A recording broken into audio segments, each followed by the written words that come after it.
They were wood-paneled, boxy, and big enough to carry half your neighborhood. For decades, the American station wagon wasn't just a car, it was the ultimate family machine. Road trips, grocery hauls, the legendary wayback seat. If you grew up in the 60s, 70s, or even the 80s, you remember it vividly. And yet today, the wagon has all but vanished. How did America's greatest vehicle go from beloved icon to fading memory? The answer is more surprising than you might think. Before the station wagon ever hauled kids to soccer practice, it was built for something far less glamorous, hauling people and luggage from train depots. In the 1910s, these depot hacks were basically long wooden boxes mounted on Ford Model T frames. They weren't stylish, but they were tough. Hotels loved them, businesses used them, and passengers appreciated the convenience. It was the earliest glimpse of what would one day become America's family car. By the 1920s, carmakers realized families wanted that same mix of space and practicality. Suddenly, wagons weren't just for hotels, they were for parents. Companies like Ford, Chevrolet, and Dodge began refining them into closed-cabin vehicles that were actually comfortable. The wooden exteriors stuck around, partly for tradition, and partly because it looked premium at the time. That iconic woody style wasn't just a design quirk, it was a status symbol. If you rolled into town in a wood-paneled wagon, people noticed. Then came the post-war explosion of the 1940s and 50s. Highways were expanding, suburbs were spreading like wildfire, and families were growing faster than you could say, "Leave it to Beaver." The station wagon arrived at exactly the right moment. It wasn't just transportation anymore. It was a lifestyle upgrade. You could pack in 4 kids, the dog, a week's worth of groceries, and still have room for dad's fishing gear.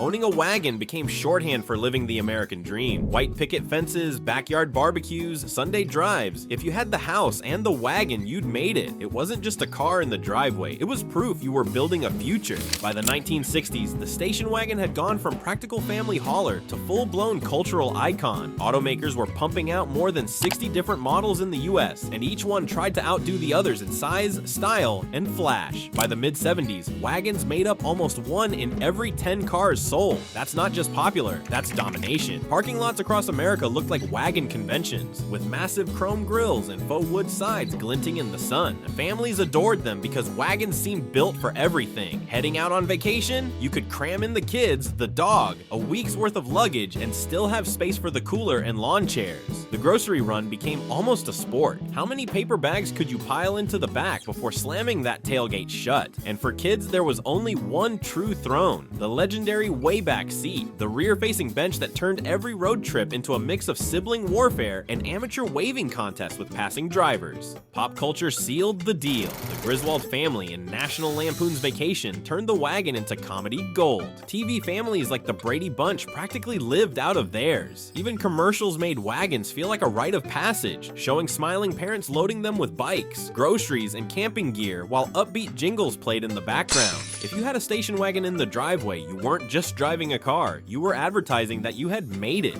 And the features? For the time, they were mind-blowing. Radios for sing-alongs, plush interiors with shag carpeting, tailgates that opened 2 different ways, and rear windows that rolled down to let the breeze in. The Ford Country Squire's wood paneling became so iconic that even people who never owned one can picture it instantly. Chrysler wagons boasted fold-flat seats that turned the back into a play area, or even a makeshift bed. It was practicality wrapped in flash, and Americans couldn't get enough. For nearly 2 decades, the wagon ruled the road. But like every empire, cracks eventually began to show. The golden age was about to collide with harsh reality, because under all that wood paneling and chrome, wagons carried problems that would open the door for something new. By the 1970s, wagons seemed untouchable. Sales were strong, families swore by them, and they were woven into the fabric of suburban life. But behind the showroom doors, automakers knew the math wasn't adding up. The station wagon had a profitability problem. Unlike flashy sports cars or stripped-down compacts, wagons were expensive to build. They weren't just sedans with a longer roof. They needed extended frames, reinforced suspensions, and extra glass. That meant higher production costs. The problem was that wagons were marketed as practical family haulers, not luxury toys. Families wanted space and reliability, but they didn't want to pay luxury prices. So manufacturers were stuck with thinner margins, making less profit on wagons than on many other models in their lineup. If you imagine a car company presenting this in a boardroom, it sounds absurd. Here's our best-selling family car. It costs more to produce than a sedan. We sell it for only a little more money, and our profit margin, smaller than a compact, not exactly the kind of pitch that gets executives excited. In fact, for every wagon they sold, carmakers often wished they could have sold a sedan or a pickup instead, because those were easier to build and more profitable.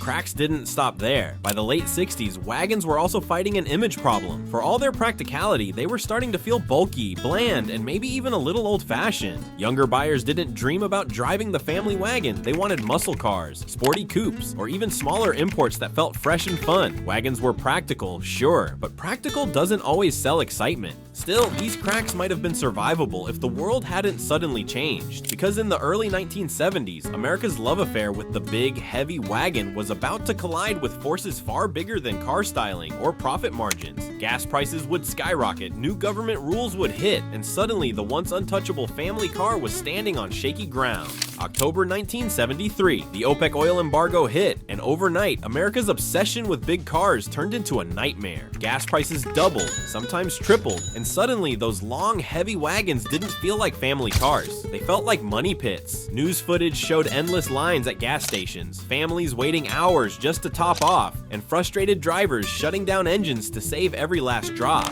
For the first time, practicality wasn't about how much you could pack into a car. It was about how far you could get on a gallon of gas. And wagons weren't built for efficiency. Most were powered by big V8 engines that drank fuel like it was soda at a summer picnic. Families that once bragged about the size of their wagon now groaned about filling it up. On top of the fuel crisis, the government dropped another hammer: new fuel economy rules. In 1975, the Corporate Average Fuel Economy Standards, better known as CAFE, forced automakers to raise the miles per gallon average across their fleets. That meant every gas guzzler dragged the company's numbers down, and wagons were some of the thirstiest models around. Automakers had to make a choice: keep pumping out wagons that were expensive to build and bad for fuel averages, or shift their focus to smaller, more efficient cars that kept regulators happy. The timing couldn't have been worse. Families were watching their gas bills soar, and the government was squeezing automakers to make their cars leaner. The wagon, once the golden child of the suburbs, suddenly looked clumsy and outdated. And just when it seemed things couldn't get worse, a new kind of family car was about to show up, one that would steal the wagon's thunder for good.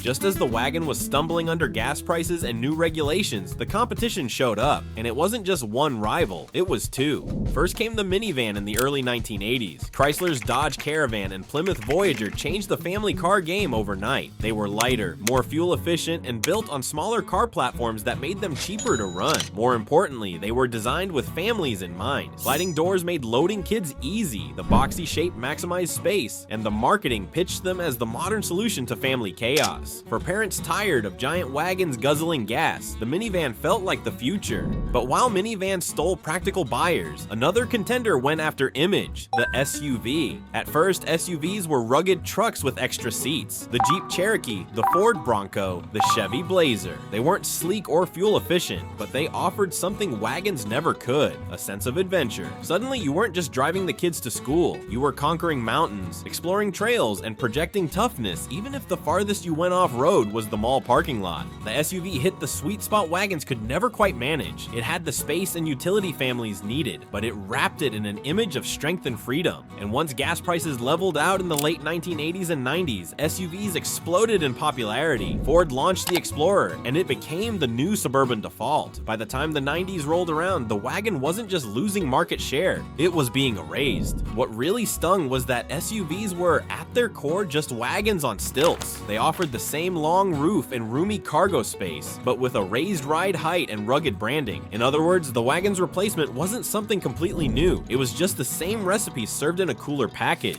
By the 1990s, the wagon had an identity crisis it couldn't shake. It was practical, but no longer cool. Families who wanted efficiency turned to minivans, and families who wanted style went straight to SUVs. Wagons were left in the middle, the kid at the dance nobody picked. Pop culture didn't help either. TV dads drove SUVs, ad campaigns for minivans promised innovation for families. But wagons, they were painted as relics of a past generation, the car your parents forced you to ride in when you wanted literally anything else. Even their signature wood paneling, once a badge of suburban pride, started looking like fake plastic wallpaper glued onto a car. And yet, the wagon never completely disappeared. It just morphed. Crossovers, today's most popular family vehicles, are essentially wagons in disguise. Long roofs, folding seats, cargo space for everything, but dressed up with a slightly higher stance and modern branding. Look at a Subaru Outback or a Volvo V60, and you'll see the DNA of classic wagons living on. Even luxury brands like Audi and Mercedes still produce sleek wagons, now marketed as sport tourers instead of family haulers. The wagon may have lost the popularity contest, but it never truly died. So what's the bigger takeaway here? The story of the wagon isn't just about cars, it's about how image and perception can be more powerful than function. The wagon did everything a family needed, but the SUV sold the dream better. And when people choose cars, they're not just buying transportation, they're buying a story about themselves.